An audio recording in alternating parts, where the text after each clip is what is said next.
Fortnite Save the World, released on July 25th of 2017. This was a PvE mode in which players would defend their base against waves of Hus. You had many different types of Hus, many different types of bases to defend, and one of the mechanics that made Fortnite Save the World stand out so much was the building. You could build around your base to defend it, even upgrading your materials to make it stronger.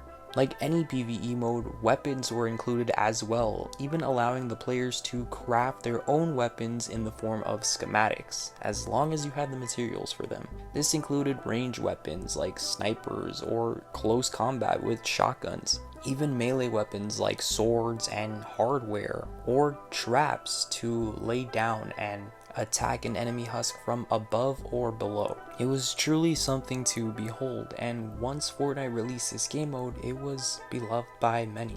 However, on a fateful day of September 26, 2017, Fortnite decided to release a side mode, and this was Fortnite Battle Royale.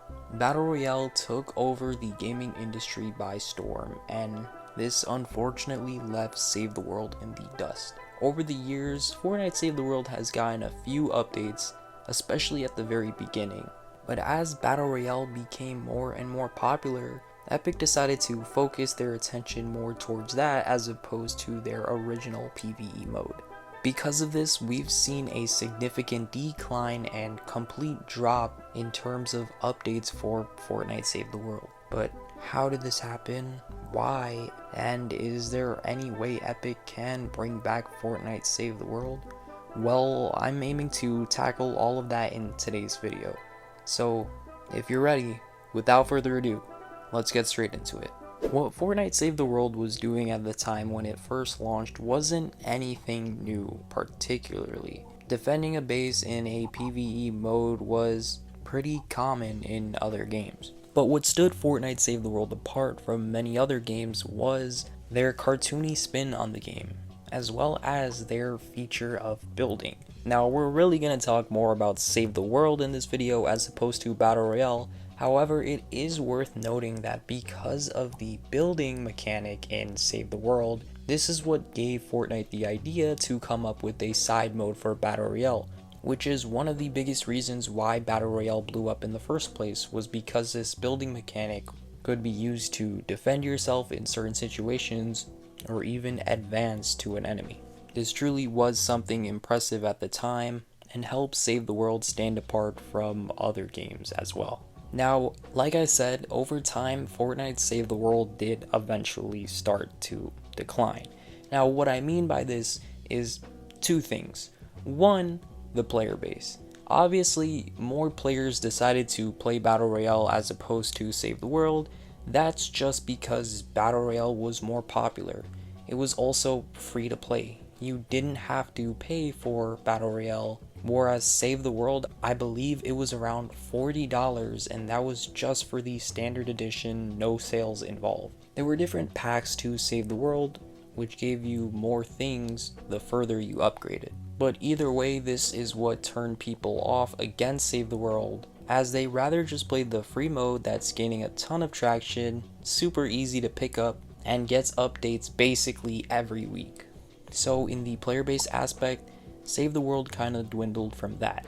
The second way they dwindled was Epic's lack of devotion and attention to the mode entirely. There were plans to make Fortnite Save the World free. Eventually, it was advertised in fine print, and a lot of players, including myself, were waiting for the day when that would eventually happen. But as it turned out, it never did. What Fortnite did instead was come up with these packs that would allow you to gain Battle Royale items, Save the World items, V-Bucks, and access to Save the World. These were known as the Save the World quest packs.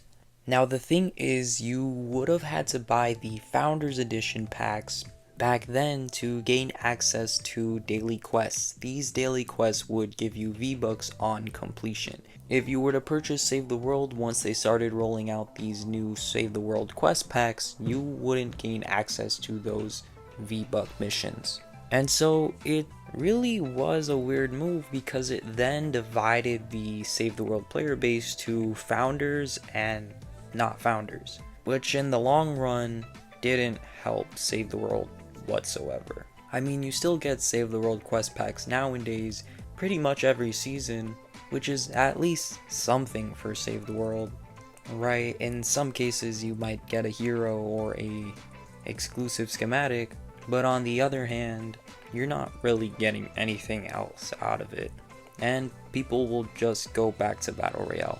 So in turn, I think, in my opinion, the reason why Fortnite never ended up going with the "oh, Fortnite Save the World will be free soon" route is because they thought they would make a lot more money making the Save the World quest packs as opposed to giving up Save the World for completely free.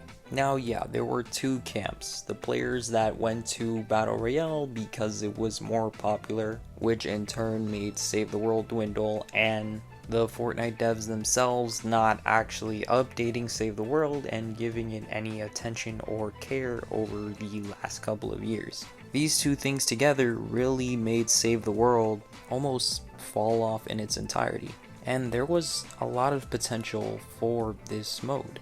You started off easy in Stonewood, and you worked your way up in these areas to Plankerton. Then it got harder in Canny Valley, and the final zone, which would be considered the hardest in the campaign, is Twine Peaks. There were also these extra modes like Frost Night and Ventures that would be implemented seasonally to give a little more story and content to Save the World. While all of this was very much appreciated, the main lore that came from Save the World was from the main missions. And crazy enough, Fortnite Save the World was cooking with their storyline. Their storytelling was really good, and whilst you may not get a bunch of cutscenes and these beautiful animations that play out in current Fortnite live events over these last few years in Battle Royale, it still felt somewhat nice to play through the campaign and get pieces of audio logs from Ray or any of the other heroes during gameplay. And I mean, they built up this entire storyline with the explanation of what's going on in the Fortnite Save the World universe. I wish I could make an entire video talking about it, but I unfortunately don't understand it myself, and I find it so fascinating, but even I can't fully comprehend it. But that just goes to show how in depth the lore actually goes for Save the World.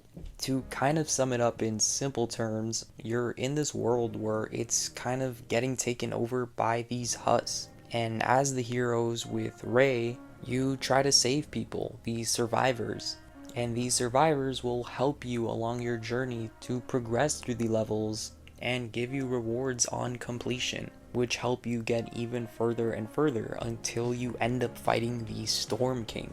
And what's crazy enough is that the Storm King isn't actually supposed to be the final boss for Save the World. It's one of the final bosses, and I think the Storm King was handled pretty well as a boss for Fortnite.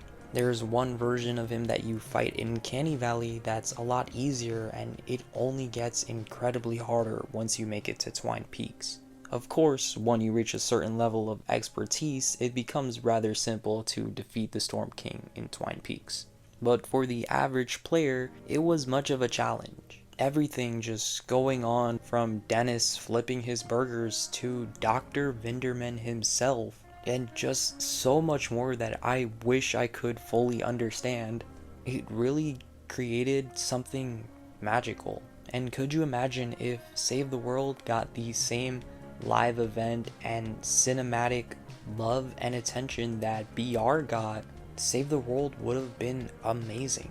There were apparently plans to continue on and move forward with the levels, but it just ended up never happening. And here we are now. Save the World rarely receives updates, and seriously, it rarely receives updates.